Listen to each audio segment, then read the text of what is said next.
It was the 1st of September, 2004. For many of these kids, it was their first day of school.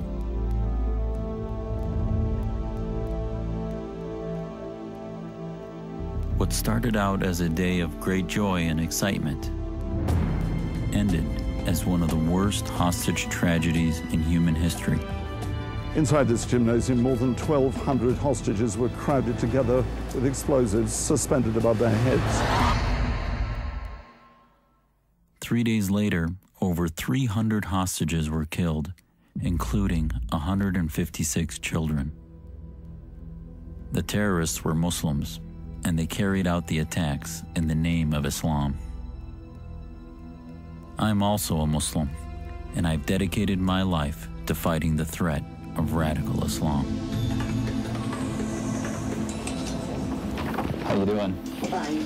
Images demonstrate mild inferior fixed defects in the inferior right. My name is Zudi Jasser. I'm a doctor currently in private practice in Phoenix, Arizona. I was a lieutenant commander in the U.S. Navy, and I served as a staff physician to members of the U.S. Congress and the Supreme Court. Thank you so much for coming. As a devout Muslim, I saw it as my responsibility to expose the radicals. I resented that they were exploiting the religion I love. If you listen to bin Laden, he is not a nutcase as many Muslims will want you to believe. He is a fascistic theocrat, period. After 9/11, I started looking into what was driving radical Islam. I came across an alarming document that reveals the true agenda of much of the Muslim leadership here in America.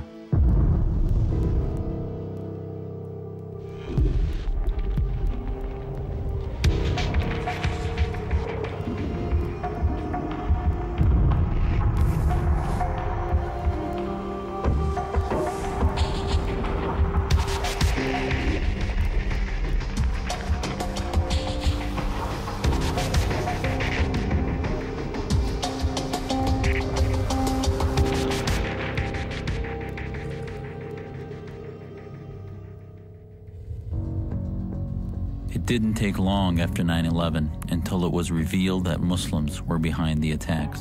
فهؤلاء الشباب قاموا بعمل عظيم جدا، بعمل جليل، وأعطوا أمريكا درسا لن تنساه بإذن الله سبحانه وتعالى. I had expected to see Muslims in America taking to the streets and protesting against bin Laden.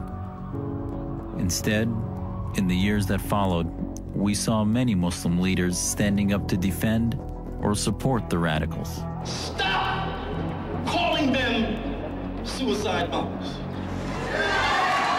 They are not suicide bombers, they are heroes. And it's about time that we have an intifada in this country that change fundamentally the political dynamics in here.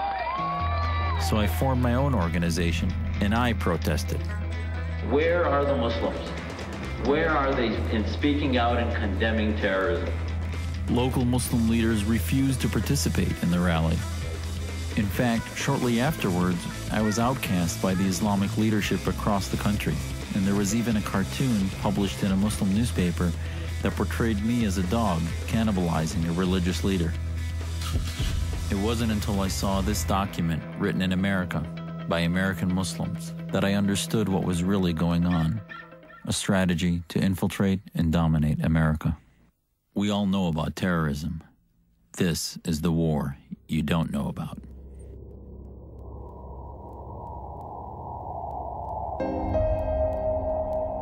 I think there is a general tendency to underestimate the threat which is offered to us in the present global conflict. I think the public in America is denied the strategic truth. Media and elite are not helping. The vast majority of Americans no longer are falling for the trick of the bad terrorists who are out there to get us.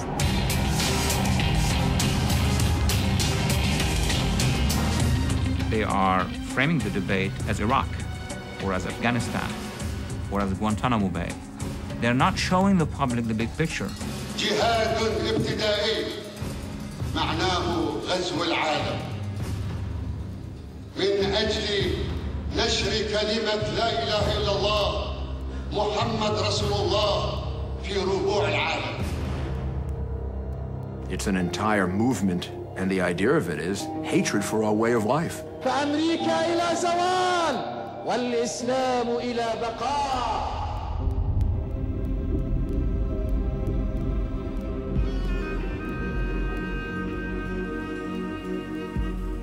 The clash between Islam and Christendom has now been going on for more than 14 centuries, since the advent of Islam.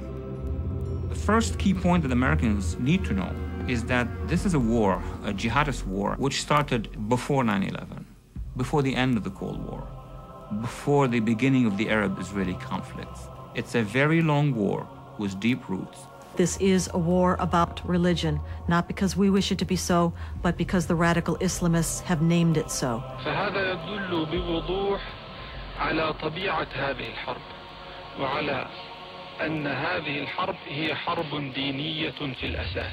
This is a global cosmic struggle between two religiously defined civilizations, which will end only when they triumph universally. There were two major jihads in history. The first one was during the beginnings of the early Islamic Empire. In the 7th century AD CE, Arab Muslim armies erupted from Arabia and conquered a lot of lands. When the Arabs came out of Arabia and moved into the Fertile Crescent, eastwards to Iraq and Iran and Central Asia and India, westwards to Syria, Palestine, Egypt, North Africa, and from there into Europe, where they ruled Spain and Portugal and a good part of Italy for quite a while. That was obviously not done by peaceful persuasion. That was the first major jihad. The second jihad, when the Turks invaded the Balkans all the way to the walls of Vienna. They conquered the great Christian city of Constantinople in 1453, and they were able to expand into southeastern Europe, conquering the whole of the southeast. And where we find ourselves today, we're in the third and final phase of their mission to bring about the domination of their version of Islam.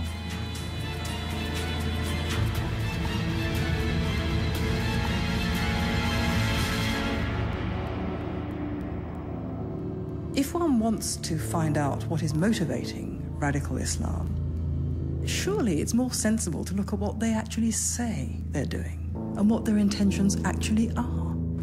The main goal of our jihad and resistance is to implement the law of Allah and to fight against the infidels all over the world and implement one religion across the world. Jihad